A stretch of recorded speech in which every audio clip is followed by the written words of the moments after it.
the sector from enemy presence. Welcome troops here to me, the Tactical Brit, and Battlefield V has officially been announced. Now, the game hasn't got any location, setting, or quite frankly any information whatsoever, except for Trevor Noah's really interesting coffee mug. Now, we know the reveal is happening on May 23rd, we don't know where, we don't know what is going to be involved in said reveal, except for obviously a reveal trailer.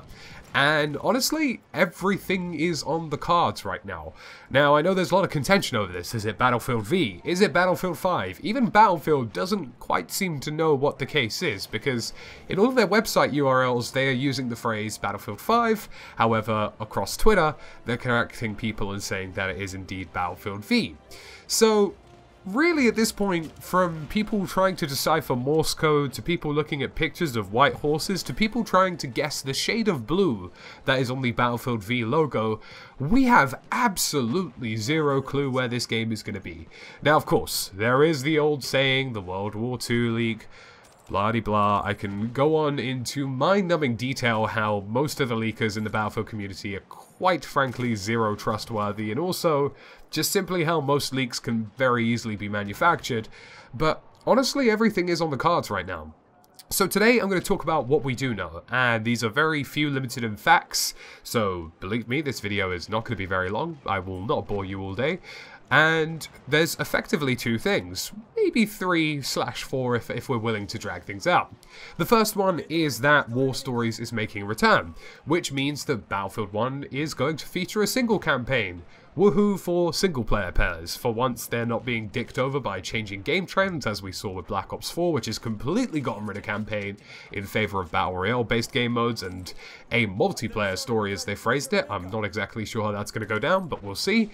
And you know, it's good to see it come back. I think War Stories was hit and miss for me. There were some parts of it that I found really impressive, other parts that I found really uninteresting, and I can only believe really that in the next iteration of the game the formula can be improved on. But one thing that is an interesting indication of this is that maybe the use of War Stories in the next game, in Battlefield V, is kind of entailing that this is going to be a historical or recent conflict, i.e.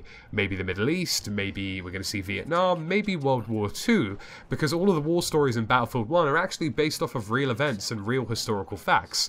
Now, that's not to say that DICE can't manufacture their own war stories off of a, completely made-up timeline or idea, but it's more likely than not that the war stories and the reason they were so authentic and so interesting was because they had the World War I lore behind it. So it's likely that maybe we will see a Vietnam or World War II game. The next thing is that Operations has been hinted at a return on a much grander scale by the sounds of things. They have more or less dropped a little line in their document that they said, this is what the Battlefield reveal is all about, make sure you go check it out, blah blah blah blah. All the corporate hype stuff is all there, believe me.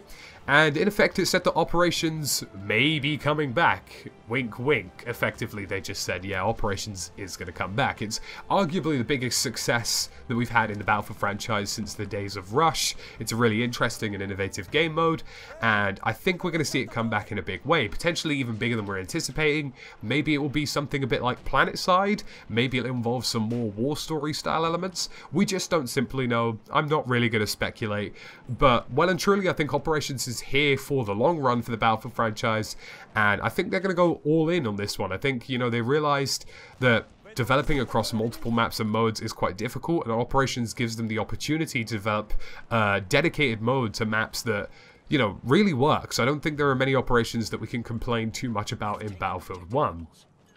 Now, the final thing really is that all of this corporate PR stuff is really pointing towards a big change for Battlefield 5/V. None of it seems to indicate that this is going to be a subtle move, like we're trying some new front lines in some new places. Now, they have written that they are going to new front lines, but they seem to be sort of having this bigger is better, everything is going to change, the battlefield will never be the same sort of view.